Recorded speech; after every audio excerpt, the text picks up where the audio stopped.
Jadi kita di situ lagi hepan gitu, party, nongkrong, sekitar pukul 2 malam kalau nggak salah, inget banget Bilal. Ada yang main gitar, ada yang pacaran, itu lagi tinggi-tinggi ya tuh, Beb. Masya Pokoknya lagi high-nya iya giting iya. ya kan. Mhm mhm. Terus tiba-tiba di dalam hati Bilal nih kayak ada yang bisikin, "Lu tuh gue ciptain bukan untuk seperti ini." Detik itu juga Bilal nangis, Beb, di situ.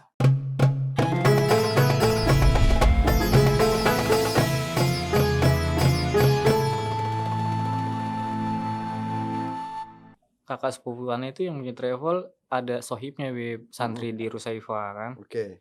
Ya udah walhasil dikirimin foto aneh kan, dulu kan belum dibuka buat umum, udah nggak dibuka buat umum ya sekarang kan, Beb, ya. Iya dari mulai Anda 2018 waktu haji, itu masih bisa tiap malam Mhm. ke sana, Dulu kan jamaah masih boleh bebas di situ masih kan, boleh. maulid segala Heeh, macam. sekarang 2019 itu udah mulai Ketat, Beb. ketat.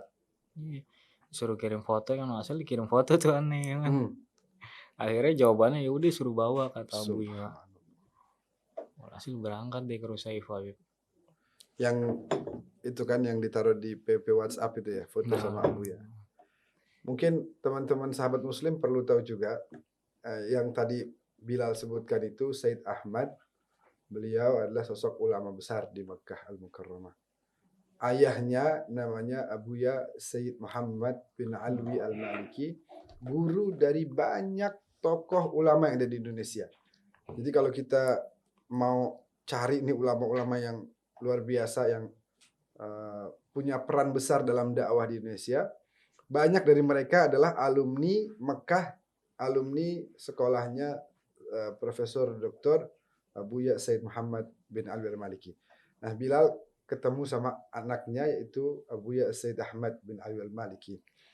Dan memang beliau sosok ulama yang terkemuka, dakwahnya luar biasa, dan bahkan sampai sekarang masih banyak santri Indonesia yang ada di sana. nah, Alhamdulillah. Jadi yang menurut Bilal paling berpengaruh adalah sosok Said Ahmad. Apa heeh. yang Bilal rasakan waktu ketemu ulama seperti Said Ahmad yang sebenarnya orang-orang yang pelajar ilmu aja nih, kayak kita nih yang biasa apa namanya alumni-alumni Nah, pesantren dan lain sebagainya, sebagian mau ketemu aja susah. Bilal kemudian dimudahkan untuk ketemu. Waktu ketemu apa yang menjadikan Bilal kok ini kayaknya sosok yang luar biasa nih. justru malah waktu ketemu Bilal juga belum berani, Beb.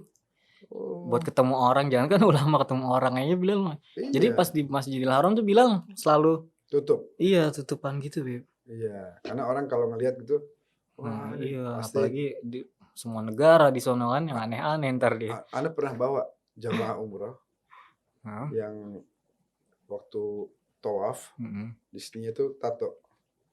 Kan sunnahnya dibuka ya waktu Iya, tawaf. Itu orang pada macam-macam. iya, Wah, mmm, ngapain ke masjid lo begini? Gara-gara ada tato di sini. Oh, nggak ada malu lo. Gitu. Nah, padahal kan semua orang iya, berhak untuk ibadah ke tanah suci.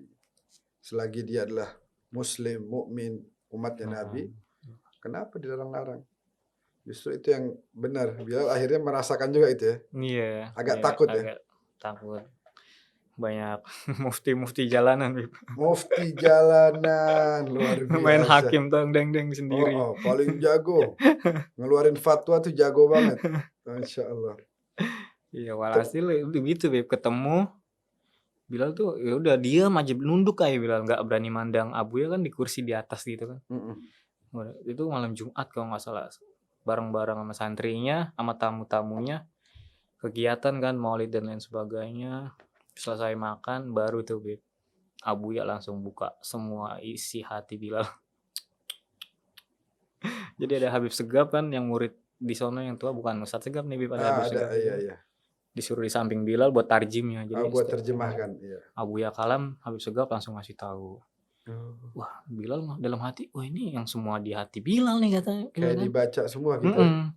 Subhanallah. Bilal jangan nunduk terus pokoknya, jangan malu ya kan, gak usah minder. Bilal harus bangga udah kembali ke panjinya Rasulullah Shallallahu Alaihi Wasallam. Subhanallah. Wah, keluar dari situ Bil udah nggak pakai gini-ginian lagi, paling depan Bilal. Berubah tuh langsung. Langsung seketika itu, Bib. Mindsetnya langsung, udahlah kita ini Heeh. eh, betul-betul pengen kembali kepada Allah, maka apa niat tekad bulat sudah. Na'am. Nggak ada lagi kita minder dan lain sebagainya itu ya. Na'am. Subhanallah. Inspiratif. Sangat inspiratif. Jadi pentingnya guru seperti itu ya. Benar. Pentingnya Bimbing kita ya. membimbing kita. Setelah pulang dari situ siapa yang Pulang dari situ langsung ke Tebet, ke Al-Habib. dekat sini ya? Langsung ke Almarhum Walayarham. Habib Ali bin Abdurrahman Segaf. Rutin di situ. Rutin. Oke. Alhamdulillah. Sampai setelah beliau wafat kemudian masih lanjut sama Habib Ahmad. sama anaknya ya, Habib Ahmad bin Ali. Masya Allah, luar biasa. Nah, Bilal, kita mau dengar nih. Ada istilah tobat sambel. Tobat sambel. Orang kalau makan sambel, gue tobat dah makan sambel dah. Pedes banget. Besok makan lagi. Makan lagi tuh sambel. Nah, itu namanya tobat. Besok dia begitu lagi. Begitu lagi. Udah bilang, wah gue tobat dah makan sambel, pedes banget. Besok aja dimakan lagi sambel. Nah, itu namanya tobat sambel. Jadi udah bilang nggak mau, ternyata dilakukan lagi. Ada tobat namanya tobatan nasuha. Menurut Bilal apa itu tobatan nasuha? Tobatan nasuha ya tobat yang sesungguh-sungguhnya sebenar-benarnya. Meninggalin semua masa lalunya, menyesalinya, dan diganti dengan perbuatan baik untuk menutup dosa-dosa masa lalunya. Allah, seperti para sahabat gitu ya. Nah, para sahabat yang tadinya hidup di zaman jahiliyah, mereka banyak melakukan maksiat, minuman keras, judi, dan lain sebagainya. Tapi ketika menerima Islam, mereka betul-betul fokus untuk meninggalkan yang lalu dan benar-benar menjadi umat Nabi yang taat kepada beliau. Masya Allah. Sekarang Bilal, saya mau Bilal sharing nih ke teman-teman. Mungkin ada orang-orang yang seperti yang saat ini kondisinya masih seperti Bilal masa lalu, masih tenggelam dalam hal-hal yang kurang baik, masih tersesat. Kita tidak mengatakan diri kita tidak tersesat, ya, tapi maksudnya masih kita kan insya Allah selalu berupaya untuk menjadi lebih baik lagi. Tapi ada orang yang masih terus bermaksiat. Nyaman di situ. Ya. Zona nyamannya itu adalah pada saat maksiat. Bilal kasih motivasi coba ke mereka. Kira-kira sosok seperti apa yang perlu mereka temui? Sosok seperti apa yang perlu mereka datangi sehingga bisa membuat mereka benar-benar terlepas dari yang kurang baik tadi. Benar, mungkin buat teman-teman yang masih ibaratnya begajulan ya kan dan lain sebagainya, kayak salah satu yang utama tuh tinggalin circle itu sih, Bib. Betul. Karena ya teman-teman di sekitar tuh ya berpengaruh banget, Sangat bisa berpengaruh. berubah hidup kita 1000%, Bib. Sangat berpengaruh. Karakter kita, watak kita ya kan, seperti yang Habib bilang tadi, tergantung sama teman-teman di sekitar kita. Betul. Jadi kalau dia emang benar-benar niat ya kan buat berubah nih ya kan, ya udah tinggalin semuanya. Tinggalin semuanya, circle yang kurang baik, ganti dengan circle yang baik. Ada teman anu begitu. Enggak, anu cuma ikutan nongkrongnya doang. Jangan dah, tinggal. Enggak, cuma asik ngobrolnya. Sehari, 2 hari, seminggu, 2 minggu. Lu kayaknya minuman boleh kali nyobain sedikit. Nyobain. Ya, besok main judi. Wah, enak juga nih kalau gue menang nih. Kebawa. Begitu. Jadi itu bisikan syaitan sebenarnya. Udah lo jangan tegang-tegang amat, nggak apa-apa, cuma nongkrong doang. Kan duduk-duduk aja nggak apa-apa. Itu bisikan syaitan. Lama-lama digoda lagi. Digoda lagi. Sedikit. Sampai tenggelam akhirnya di dalam kemaksiatan. Waliyadzubillah. Nah, sekarang Bilal, kalau bicara tentang kondisi negara kita, Indonesia tercinta ini, Indonesia ini kalau di tempat saya belajar lu di Damaskus, dipuji-puji. Wah, antum dari Indonesia. Luar biasa, itu negara yang akhlaknya baik-baik, umat Islamnya banyak. Dia nggak tahu di sini ya, Beb. Nah, padahal di sini kita baru pulang aja tuh dari sono. Wah, gue mau lihat nih negara gue nih yang dipuji-puji di Arab. Ternyata ada yang kurang bahan pakaiannya, ya. Ada yang kalau azan main jalan aja nggak menghiraukan azan gitu. Sayang sekali. Nah, apalagi kondisi politik di negara kita juga sudah mendekati masa-masa yang hangat gitu ya. Menurut Bilal, peran ulama penting apa enggak nih untuk kepemimpinan Indonesia yang akan datang? Penting dong, Bib. Penting Penting banget ya. banget dong. Seperti apa? Sejauh apa pentingnya peran ulama menurut Bilal? Ulama itu kayak seharusnya ya menggandeng umaro, Bib, di setiap saatnya. Betul. Buat ngasih tahu mereka ya kan, ngebimbing mereka ya kan, yang baik gimana ya kan, Mm-mm, yang hak-hak, yang batil-batil. betul. Jadi harus bergandengan terus sih Bib, Harus bergandengan sebenarnya. terus. Kalau bisa bergandengannya bukan hanya pas pemilu aja ya, Nah, iya, tapi setiap saat, Bib. setiap saat. Setiap saat. Eh, Kadang-kadang ada yang begitu, pas pemilu Iya, itu dekat, mah. habis itu jauh lagi. Kita pengen enggak? Kita pengen benar-benar eh, ulama itu memainkan peran posisinya dan Nah, diberikan kesempatan untuk terus memberikan arahan, bimbingan, nasihat baik kepada masyarakat secara umum juga kepada para umara. nah, Karena ketika umaranya baik, maka insya Allah masyarakat ya, rakyatnya baik. masyarakatnya baik. Keadilan kan kata kita sering dengar tuh, keadilan sosial bagi seluruh rakyat Indonesia. Kita pengen benar-benar bisa Terwujud. terwujudkan, insya Allah. Amin. Kita sih yakin, walaupun tidak sempurna, tapi bisa terus membaik, bisa terus membaik. Membaik. Kondisinya bisa terus membaik. Tanggapannya gimana menurut Bilal kalau ada rakyat Indonesia yang memilih pemimpin yang bukan berakidah Islam? Menurut Bilal seperti apa? Padahal dia orang Islam. Ada orang Islam. Di depannya ada pilihan nih. Ini umat Nah, Nabi Muhammad, ini bukan umat Nabi Muhammad. Tapi yang dia pilih yang bukan umatnya Nabi Muhammad. Menurut Bilal tanggapannya seperti apa? ya nggak bagus sama sekali, Bib. Nggak Nggak bagus. sesuai yang diajarin sama Rasulullah SAW. Sallallahu alaihi wasallam. Kan kita udah diperintahin kan buat nyuruh apa yang memilih pemimpin yang Yang berakidah Islam. sesuai ya kan.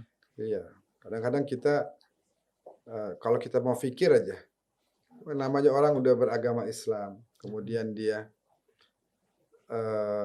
mengenal Rasulullah, maka dia akan semakin dekat untuk menjadi orang yang baik dibandingkan dengan orang yang nggak kenal dengan Rasulullah. Iya kan? Orang kenal Rasulullah, melihat bagaimana cara memimpin yang baik ala Rasulullah seperti apa, itu akan kemudian membuat dia bisa menjalankan apa-apa yang menjadi kebijakan Rasulullah saat memimpin di Madinah dahulu, bisa mereka aplikasikan juga di negeri tercinta kita Indonesia ini. Insya Allah ya, mudah-mudahan kita punya pemimpin yang baik, Amin. yang berakidah Islam dan berakhlak yang Islami. Insya Allah seperti itu. Amin. Nah, kriteria tokoh politik yang baik menurut Bilal seperti apa? Kriteria ya yang sesuai dengan Rasulullah SAW. Karena Rasulullah sendiri kan sosok pemimpin nih. Betul. Sosok orang yang berpolitik ya kan pada zaman itu ya kan. Jadi kalau buat nyontohin ya udah contoh aja Rasulullah ya kan. Benar. Apa gerak-gerik Rasulullah pada saat memimpin ya udah itu yang benar. Betul. Pasti itu udah paling benar. Dan Rasulullah qudwah, uswatun hasanah buat kita. Suri tauladan yang terbaik. Apa misalnya hal-hal mungkin secara spesifik beberapa poin yang menurut Bilal penting untuk ditiru dari Rasulullah itu apa misalnya? Rasulullah itu kayak apa yang kayak tadi Habib bilang tuh dalam Pancasila kita, keadilan bagi seluruh rakyat. Betul. Pada saat itu Rasulullah sendiri kan turun buat nyiptain keadilan ke semua rakyat-rakyat yang rakyat jelata dan lain sebagainya. Semuanya Rasulullah sapa dengan porsi yang sama. Gak beda-bedain ya kan. Bahkan kalau ada undangan dari orang yang fakir miskin, Rasulullah lebih dulu ya. Lebih dahulukan itu untuk membesarkan hatinya. Karena orang yang kondisi ekonomi atau sosialnya rendah, itu hatinya kecil. Ketika mengundang Nabi, ini kira-kira Nabi datang nggak ya? Akhirnya Nabi pasti lebih milih yang di sono deh. Sono kan kaya, di sono kan tokoh. Ternyata lagi berpikir begitu, Rasulullah datang. Belum datang ke sono, datang ke situ duluan. Masya Allah. Itulah akhlak yang harus kita Contoh ya. Contoh ya. Mudah-mudahan ada ya Amin, di amin. Indonesia. Menurut Bilal ada nggak Iya, sosok yang seperti itu? Mudah-mudahan ada ya. mudah-mudahan ada, Bib, mudah-mudahan. Sosok yang bisa benar-benar menjadikan Nabi sebagai suri tauladan. Amin, amin. Banyak kok sekarang Amin, insyaallah. sosok-sosok pemimpin. Kita punya Nah, pemimpin yang secara usia masih muda, hmm, secara rekam jejak kerjanya juga bagus. Mudah-mudahan yang seperti itu yang akan memimpin amin, negeri amin. kita kelak di masa yang akan datang. Sebelum kita tutup, ada nggak statement terakhir yang mau Bilal sampaikan terkait podcast kita? Ada nggak pesan yang mau Bilal sampaikan kepada teman-teman? Kemudian harapan dari Bilal untuk Nah, Indonesia ke depannya seperti apa? mungkin untuk pesan-pesan buat teman-temannya, jangan pernah putus asa dari rahmat Allah ya, Bib. Mm-mm. Walaupun kalian 1000 kali berbuat dosa atau 1.000.000 kali atau dosa kalian sebanyak buih di lautan, rahmat Allah, kasih sayang Allah nih lebih baik, lebih banyak daripada dosa kalian. Jadi kalau buat tobat terus maksiat lagi, tobat maksiat lagi, terus nggak apa-apa. Mm-mm. Sampai benar-benar tobat dan nggak pernah maksiat lagi. Betul. Sampai Allah tanamkan cahaya di Nah, hati, ya. seperti yang dirasakan oleh Bilal. Amin. Amin. Amin, amin. Tobat, maksiat, tobat, maksiat, tobat, maksiat, sehingga Allah tanamkan di hati karena kesungguhannya dalam Kesungguhan berusaha berikhtiar. Allah tanamkan di hati kemantapan untuk untuk bertobat dan dan nasuha. Masya Allah. Terus harapannya buat negeri kita apa nih? Harapannya buat negeri kita Indonesia ya sama seperti harapan orang-orang Indonesia lain ya, Bib. Mm-mm. Bisa berubah untuk menjadi lebih baik lagi, nggak Amin. carut maut seperti yang sekarang ya Amin, kan. amin, amin, amin. Intinya bisa mewujudkan Pancasila ya kan, yang Betul.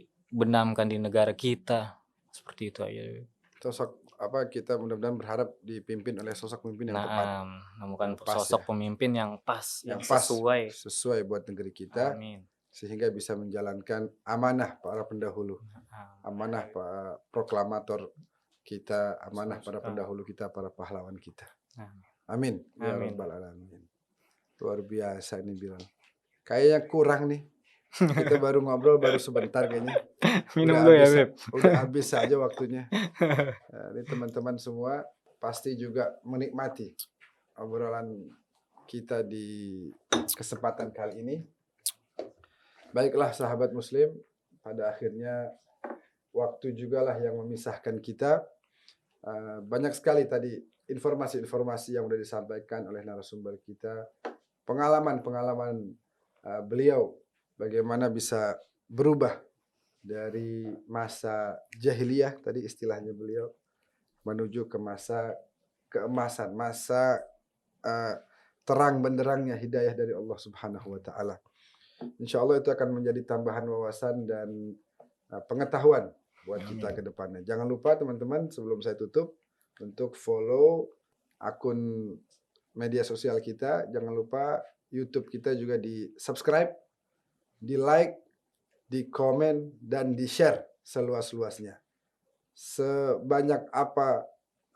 Sebanyak orang yang mendengar video ini dan mengambil manfaat darinya, sebanyak itu pula Allah akan memberikan amal jariah buat kita semuanya. Sekian dari kami, saya sebagai host Ahmad bin Hasan Al-Idrus mengucapkan terima kasih banyak kepada Sama-sama Bilal ya, Beb. Ahmad. Maafin ya, Beb, kalau ada kata-kata yang salah. Luar biasa. Ini senang sekali kita mendapatkan banyak manfaat dari apa yang Bilal sampaikan pada kali ini. Mudah-mudahan teman-teman semua juga bisa mengambil manfaat. Amin.